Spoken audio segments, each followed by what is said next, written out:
Ano nga ba ang regalo ni Kalingap Edo kay Beyonce na kanyang love team? Yan po ang ating pag-usapan for today's video. At syempre guys, bago natin pagpatuloy ang ating paksa for today's video, kung bago ka pa lang sa aking channel, please subscribe, like, and pakit na rin po natin guys ang notification bell upang ma-update po tayo tuwing ako pinag-upload patungkol sa Team Kalingap. And please support po natin ang buong Team Kalingap, lalong-lalo na po kila Kalingap Rab at Kuya Bal na patuloy po na nagsusuporta at nagbibigay ng tulong sa mga kabataan na deserve po na matulungan.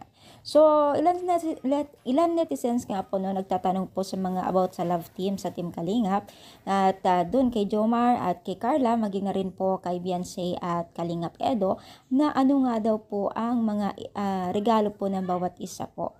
At marami pong natutuwa at nagtatanong dyan dahil napaka-excitement po yung pangyayari na ito, no?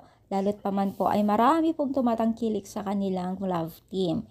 So, sa ngayon po wala pa pong mga latest update po si Kalingap Rab dahil syempre, alam naman po natin na busy po lately at pare-parehas po silang mga pagod pa, no?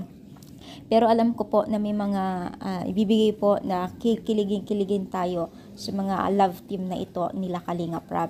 At syempre isa na tayo doon na mag-aabang po sa kanila dahil tayo rin po ay taga-supporters ng mga love team na ito. At ganun din po yung mga sponsor na patuloy na nagbibigay po at nag-aabot. Na kaya naman po lalong tumatagal ay lumalawak ng Team Kalingap dahil po sa mga kaganapan na napakaganda. So ano sa palagay ninyo, kayo rin po ba ay excited sa mga kaganapan ngayong Valentine's sa mga love team ng Team Kalingap? I-comment down dito sa baba at palike po ang ating video. Thank you so much, more power and God bless po guys.